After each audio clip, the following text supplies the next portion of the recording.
L'acqua è fondamentale per la vita, una risorsa preziosa per l'uomo, per l'agricoltura e per l'industria. Per questo il 22 marzo di ogni anno si celebra la Giornata Mondiale dell'Acqua, per ricordare a tutti quanto è importante e cosa c'è dietro il semplice gesto di aprire un rubinetto. Il tema di quest'anno è il valore dell'acqua. Come possiamo dar valore all'acqua? Promuovendo una gestione sostenibile, responsabile e consapevole, grazie ad investimenti ed innovazioni volte a garantire il rispetto dell'ambiente attraverso le varie fasi del sistema idrico integrato. Una sfida per tutti i gestori è la riduzione delle perdite idriche della rete acquedottistica.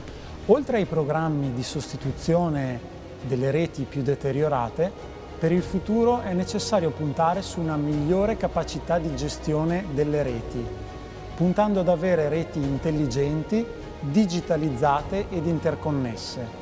L'introduzione di nuovi sistemi di controllo altamente tecnologici dei reflui fognari permetterà l'individuazione in anticipo di nuove fonti inquinanti o di inquinanti di nuova generazione.